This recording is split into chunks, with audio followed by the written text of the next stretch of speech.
ito ay yung pagpapatupad namin sa no late, no travel policy ng LTO.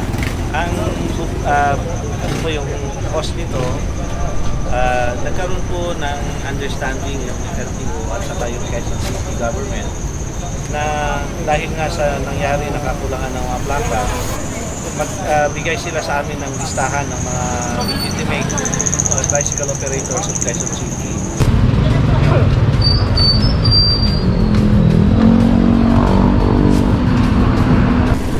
Tapos, ngayon na rin mga puro, may dala po ang tropa ng plaka para i-distribute na rin sa kanila. Hindi ko po alam kasi may layasan po pala kayo naglalakad. Kaya siguro po na yung ginagamit niya pa yung dating plaka. Sa sobrang tagal po kasi ang mag-release ng mga kinukuhanan namin ng tricycle, ng mga kasa. Kaya po siguro doon, kaya ang ginagawa nila, siyempre magpapalit sila ng tricycle. Ngayon hindi pa lumalabas yung plaka, sobrang tagal kasi taon na eh. Hindi pa lumalabas yung mga plaka namin eh. Ganun po siguro ang nangyari. Kaya siguro, ang karamihan kasi niyan, kinukuha nila sa code. Matawag doon? QR code. Yun ang pinapagawa nila, yun ang kinakabit.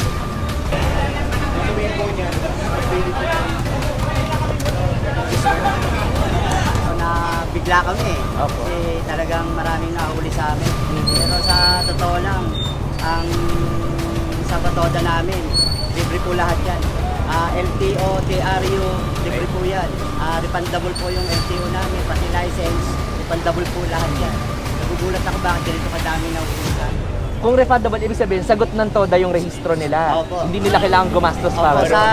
Sa TRD, libre po lahat yan, pati na yung insurance, Opo. barangay clearance, Opo, bakit ang dami pong nahuli na walang ORCR? Kaya siguro sa pagkukulang na rin po siguro ng ibang operator na hindi na ipapadala o kaya naiiwan sa mga bahay-bahay nila, hindi nila nadadala. Kaya po siguro maraming nahuli na walang ORCR. Kung may bicycle dito na valid lahat ng papel at walang plaka, ito po yung binibigay na nila. Binibigay na at kinakabit na ngayon dito. Unfortunately, habang nag-check po tayo nito, may lumalabas na mga walang papel. May lumalabas na matagal nang hindi rehistrado. May lumalabas pa na fake yung driver's license. So pagdating sa mga ganitong bagay, nagkakaroon po tayo ng panik.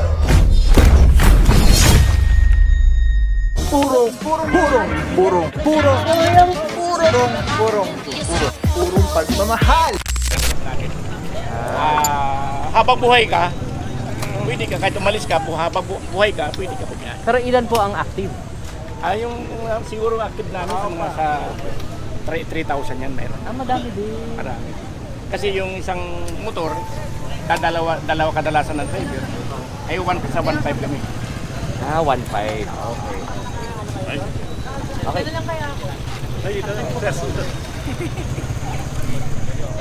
Alright, mga puro makakuha tayo ng panayam. Sir, ang president. Ayan, president ng TODA. Ready. Okay. Sige sir, Makikisabay pangalan na niyo tayo po? sa media. Roberto Mira Fuentes po. Okay, kayo po ang president. Ako po ang presidente ng TODA ng Bataan. Okay, sige. So far po, kamusta po yung operations ng LTO po dito sa inyo? Medyo bigla kami Opo. kasi talagang maraming nahuli sa amin. Pero sa totoo lang, ang sa patoda namin, libre po lahat yan. LTO, TRU, libre po yan. Refundable po yung LTO namin, pati license, refundable po lahat yan. Nagugulat ako bakit ganito kadami nahuli sa amin. Kung refundable, ibig sabihin, sagot ng TODA yung rehistro nila. Opo. Hindi nila kailangan gumastos para. Sa TRD, libre po lahat yan, pati na yung insurance, Opo. barangay clearance. Opo, bakit ang dami pong nahuli na walang ORCR? Kaya siguro sa pagkukulang na rin po siguro ng ibang operator na hindi na ipapadala o kaya naiiwan sa mga bahay-bahay nila, hindi nila nadadala. Kaya po siguro maraming nahuli na walang ORCR. Medyo marami pong nahuli. So, tingin niyo po sapat yung supply ng tricycle niyo dito ngayon? Sa ganito po kasi na operation ng LTO, medyo kakapusin po kami dyan. Kaya kami naman pong mga tricycle driver, lahat po ng kung kakapusin po talaga, pati po yung coding mamaya pababiyahin ko na. Ah, Para hindi po siya kapusin. okay. Ano pong tulong ang ibibigay po ng TODA doon po sa mga driver na hindi po makabiyahe ngayon? Yung mga hindi po makabiyahe ngayon na mga kasamahan namin, mamaya na lang po siguro pagkatapos ng operation, papatawag ko sila para kausapin. Gano'n po katagal usually ayusin po yung mga papeles? Yung papeles kasi sa totoo lang, hindi naman siguro tatagal ng mga isang buwan yan bago Kaya lang nagkakaproblema minsan doon din sa mga ibang hindi nagpaparehistro, katulad yung kapos minsan sa pera, pero yung sa amin naman kasi pinapalawalalan muna nila yung mga LTO na yan, yung sa TRD libre na talaga yan. Kami na mismo naglalakad yan Sir, bakit po kakapusin? Gano'ng karami bang pasahero dito po? Dito po sa amin, marami po kami dito. Hindi lang po siguro mga kung 1,000, hindi lang po siguro. Bakit po marami Kasi pasahero? ang pinagsiservisyohan po namin is 4 na barangay po. Isang Rizal. San Mateo Rizal po, meron po kami diyang biyahe. Barangay Bagong Silangan, Barangay Payatas, Barangay Commonwealth. Yan po. Kaya maraming pasahero, Opo. tapos yung tricycle nyo 1.5 lang, ganyan. Opo. Kung mababawasan, hindi sasapat. Opo, kasi masyado po talagang sa pagdating po ng hapon dito, tambak po ang pasahero namin dito. Pagka ganyan na may hulihan na ganyan, pag hindi sasapat, ginagawa na lang po namin ng paraan para po yung mga mananakay namin o yung aming residente o residente man ng kabilang barangay, maserbisyohan namin ng maayos. Ano pong balak nyo po mamayang hapon? Yun nga, yung mga nahuli ng mga kasama namin, kung sakali man talagang kakapusin, pwede ko po ipatawag lahat ng coding namin. Okay. Panawagan nyo lang po sa mga members nyo na yun nga po, ang daming walang ORCR. Yun po, isa po yun sa tatanong ko sa kanila mamaya, bakit hindi nila nadadala yung mga ORCR nila na dapat naman talaga yun. Yun ang, pag ikaw bumiyahe ka, sumampa ka ng motor, kailangan kompleto ka, may lisensya ka, may dala kang papel, ORCR, prangkisa, para po maging legal, dire-diretso po ang biyahe mo. Alright, sige. Thank you po, thank you po. Salamat po. Alright, mga puro, yan ang presidente ng TODA dito sa May palakpak. sa Batasan. At yun na nga, ang dami palang pasahero dito, maabot ng 100,000. Kaya yun ang concern, baka kulangin. So pag kinulang as per kay bossing na president, pagbabayahin muna yung mga coding para mapunan yung mga pangangailangan dito sa mga mananakay. Alright, ito mga puro naman yung distribution ng plaka.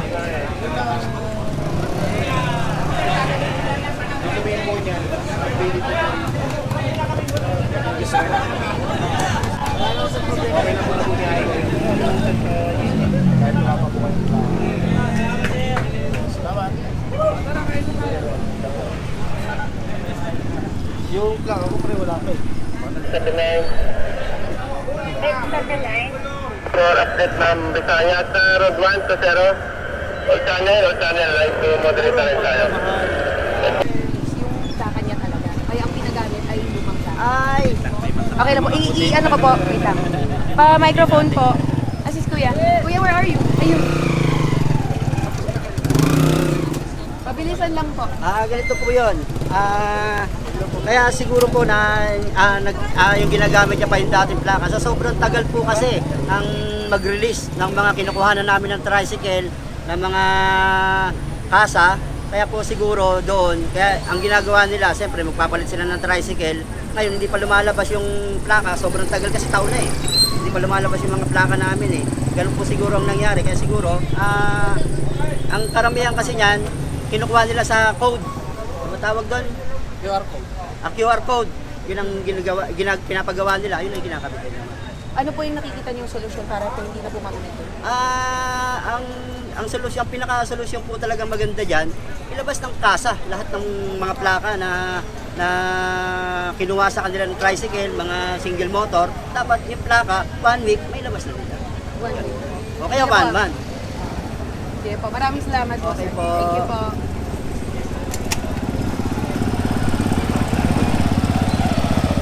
Alright, yung mga puro, ang hindi na lang natin na cover pa is yung sa side ng LTO. Hindi kasi natin kilala, hindi natin alam kung sino yung head, pero parang si Bossing. Saludo again, LTO. At kasama rin natin ang TTMP, TRD.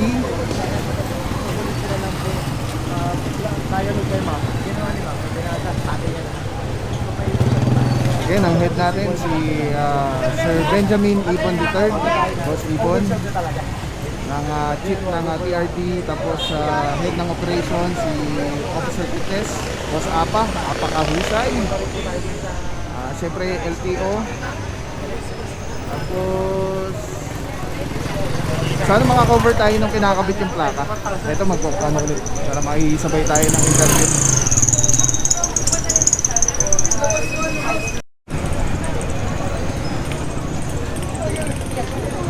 Sir, bali ganun na nga po, sir. Let's explain first what's really going on. Kasi po iba po yung usap-usapan. Dito po yung ginagawa po natin ngayon, ito ay yung pagpapatupad namin sa no plate, no travel policy ng LTO. Ang ano po yung cost nito, nagkaroon po ng understanding yung LTO at saka yung Quezon City government na dahil nga sa nangyari nakakulangan ng mga plaka, magbigay sila sa amin ng listahan ng mga legitimate bicycle operators of Quezon City. At yun po ay pinipros ng LTO. And then, para matulungan po kami further, binibigay po natin ito sa yung pong appropriate na division ng Quezon City. Ito po mga in charge sa franchising ng tricycle. Ngayon po, ito, dahil nagbigay na po kami ng palugit, ang sabi namin, yung sabi ni Assistant Secretary Vigor Mendoza, effective July 1, ipapatupad na namin yung no travel, no plate, no travel. So ito po yung ginagawa natin. Kasama na po yung mga taga Quezon City. Kung may tricycle dito na valid lahat ng papel at walang plaka, ito po yung binibigay na nila. Binibigay na at kinakabit na ngayon dito. Unfortunately, habang nag-check po tayo nito, may lumalabas na mga walang papel.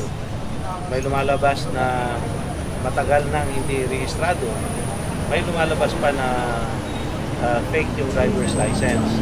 So pagdating sa mga ganitong bagay, nagkakaroon po tayo ng paniniket at pag-impound.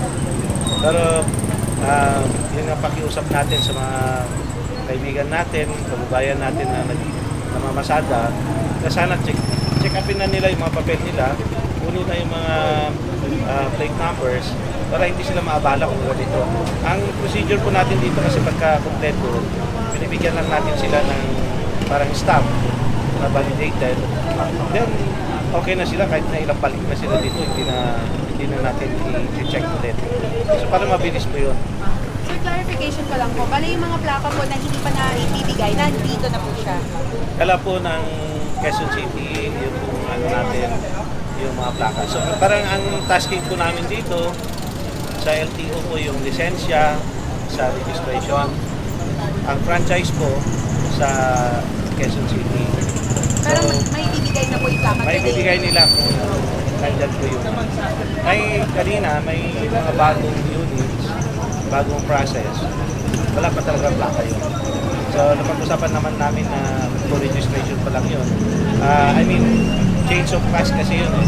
Nai-register na ng private, pero change class nila sa for hire na tricycle. So, yung mga ganun bagay, hindi naman natin yung technicality nila. Sir, meron po kasi ako na-interview na isa. Ang sabi po niya, yung kanya po, matagal na po yung wala pang plaka, kaya temporary po yung nilagay. Okay lang po ba na may temporary po? Hindi na, kasi dapat pagka nasa listahan ng Quezon City, nasa kanila na yun. Pero kung wala po sa listahan, kunyari po, kakarehistro lang po. Hindi po accepted yun kasi ang policy po ng LTO sa mga dealers, within 7 days dapat ibibigay nila yung plaka, na-register nila. Panawagan na lang po sa ating mga namamasada. Sa mga kaibigan, mga kababayan na namamasada, sana po dito po sa Quezon City, pinapapag na po natin yung no plate no travel. Para hindi kayo mabala, tignan na lang ninyo, mag-coordinate sa ating pong mga kasama sa local government para makuha ninyo yung mga plaka ninyo. And then, check upin po natin yung lisensya at saka registration. Dapat po current po yun or valid na yun. Wala na po problema pagka valid na. Maraming salamat po, sir. Kayo po. Sir, thank you, sir. Yan ang, I think, ang head ng LTO. Ay, yan naman na mga puro, no? Abang lang tayo nung pagka merong kinakabitan na plaka para ma-cover natin. Magkakaiba. Nagre-rely din naman kami sa listahan na Quezon City kung saan yung mga toda. So yun yung bibisita namin. Will this be a whole week thing? Will it take you a whole week to go through everybody or Yun, as long as as long as it takes? needs.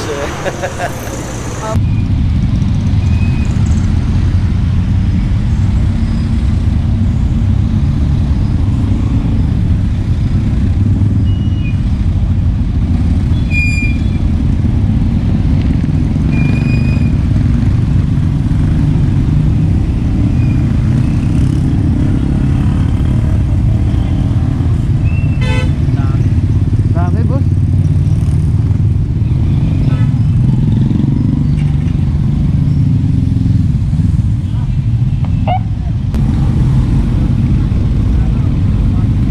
Alright mga puro, next target area yata is if I'm not mistaken, Litex, yung Toda doon. Hindi ko lang kung anong tawag, siguro Litex Toda. Pero yeah, proceed na po tayo. Let's go, let's go. Kasama pa rin po natin ang tropa ng TPMD. Head natin dyan si Sir Benjamin Ibon III. Siyempre yan, si Boss Bags, Officer Baguio, kasama natin. And siyempre Boss Apa, napakahusay, Officer Cortez. And then ang tropa ng LTO po, hindi ko lang kilala kung sino yung head natin dyan, pero yan, saludo mga bossing. So ngayon nakita nyo mga puro dumaan yung ang haba, ang dami, lahat po yun yung mga nahuli. So again, halo-halo na po yun. Merong no license, merong unregistered na rehistro ng motorsiklo. And yun na nga, nakakalungkot lang kasi as per kay President ng TODA, nairiripan naman nila yung pinangre-renew nila ng mga ganun. Yun yung intindi natin sa permit, sa pag-renew ng driver's license and registration, nariripan naman nila. So sa madaling salita, hindi naman issue or problema yung parang gastos. So kaya mukhang ito talagang parang medyo wake up call sa mga operator and then also sa mga driver na rin, na laging dapat kumpleto dokumento, laging i-update yung ating mga papeles. Okay, medyo na yan, sorry sa term, pero parang na siya, kapabayaan na ang dating.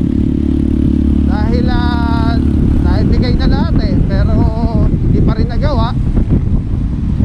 Wala tayong magagawa. Ayan, medyo mabigat-bigat na yan. At nalaman natin, yung violation pala niya unregistered na sa mga tricycle nila, nahuli sila ng LTO, parang 10,000, around 10,000 yung fine. So ang sakit nun, guys. Mabigat po iyon. Well, but anyway, proceed na po tayo. Let's go. Antabay lang mga puro. Araw natin, Tuesday, July 2, 2024. Implementing yung no plate, no travel policy. Kung di ako nagkakamali, parang ito yung pilot testing dito nag-start sa Quezon City. So yes, let's go guys. Purong pagmamahal.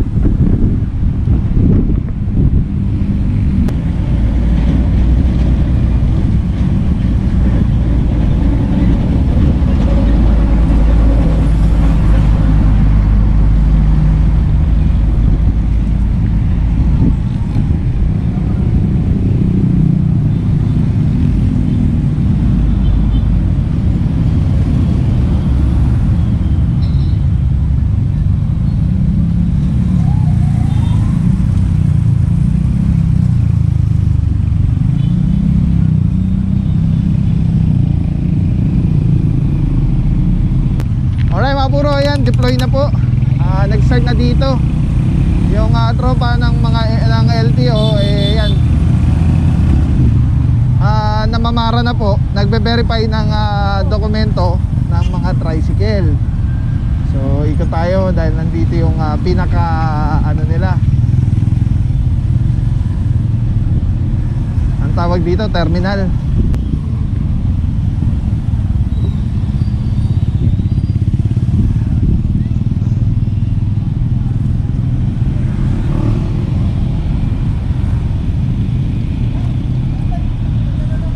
Patoda.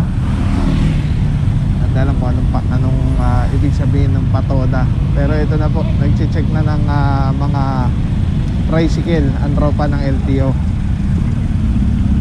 Even sa kabila mga puro, ayan, nabe-verify na rin ng mga dokumento. Importante, driver's license and ORCR registration dapat updated, ang lisensya updated din, ang ating mga rehistro.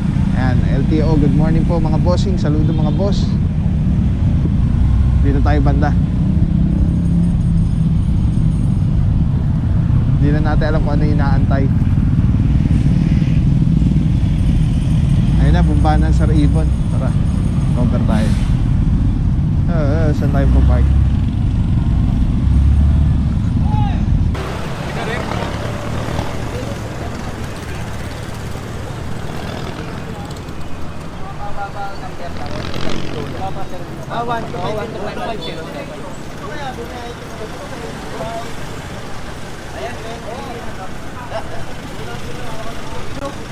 Alright mga puro, no, again verification, checking na rin nung ano nila, taripa or fare yung tawag dito. Doon nakalagay yung ano nila, yung singil sa pasada. Tapos lisensya at rehistro ng motorsiklo. Siyempre permit, prangkisa rin. Tapos ngayon na rin mga puro, may dala po ang tropa ng plaka para i-distribute na rin sa kanila. Hindi ko po alam kasi may layason po pala kayo naglalakad. Dapat po, kontakin nyo po yung layason nyo para malaman nyo kung naparehistro nyo na. Kasi nung bali pang 2 weeks na yun ngayon, dali ko na po Pero kami ng anong ending nyo po? Ano po yung ending nyo? Ayun, sa 1014? Hindi, sa ano? Sa rehistro nyo po. Alright, tabi lang mga puro, tignan natin kung ano yung mangyayari dito naman. So far, sana smooth naman kasi kung wala namang kulang sa dokumento nila, definitely wala namang magiging problema.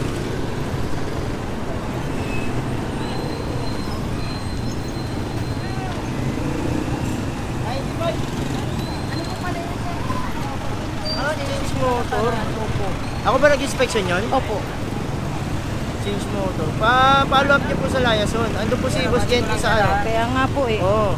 Baka kung nasa kanya na po yung papel, magawa niya po na paraan. Nasa kanya nga po eh. Kasi po inaano pa lang po niya. Bali pangalawa. Wala kang picture dyan? Wala po eh. Ilang ang papel ng dala, 1014? Ando po si Boss Genty. Tawagan niyo na po para mapuntahan kayo dyan. Kaya nga po sir.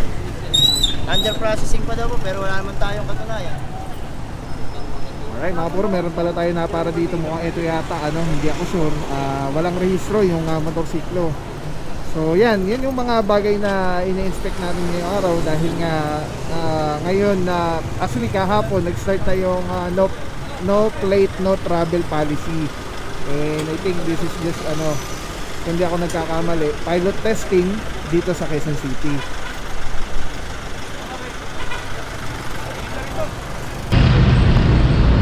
So yun na nga, no, pagka wala namang problema, rehistrado yung kanyang motorsiklo. Katulad nito mga puro, ayan, i-distribute yung ano, ibibigay sa kanya yung plaka niya. So sir, pakapit na po. Ingatan po natin itong RFID na to. Kasi po dito po, mapirma po na ako. Katunayan na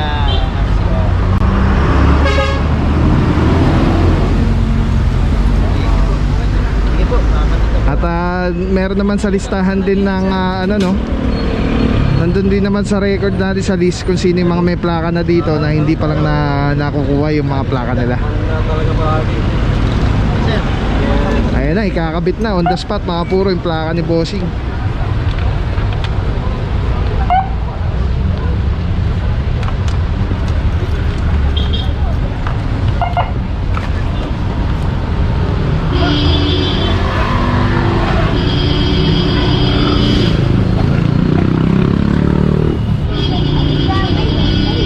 Very good.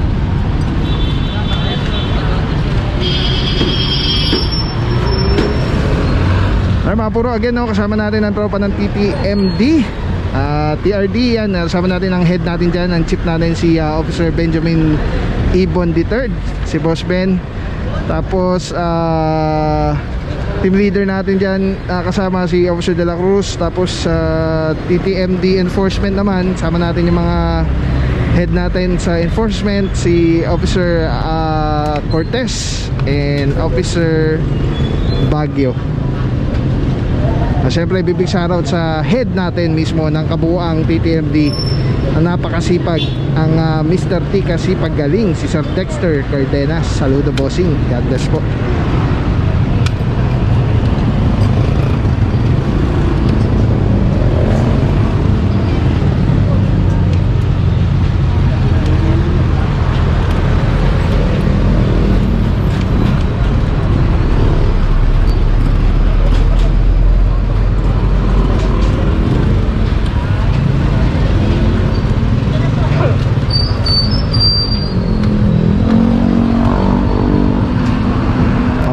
Mga puro, tignan nyo naman, may plaka na ang motorsiklo ni Bossing. At yun nga yung ginagawa natin ngayon with regards sa no plate, no travel policy. Alright, ang tabi lang mga puro, hindi pa natin alam kung ano yung mga ganapan niya araw dito at saan pa tayo pupunta. Pero yun nga, ang concern natin ngayong araw is sa mga tricycle. Alright, kasama natin is TRD. Alright, let's go guys. Antabay lang po. Maraming salamat sa iyo. Walang papapaw. So thank you so much sa walang sawang support, tiwala. Wala akong masabi kundi thank you so much. Thank you sa Panginoon at ingat kayo palagi. Again, kung wala akong papapaw. So thank you so much. God bless you. Purong pagmamahal. Thank you so much. God bless.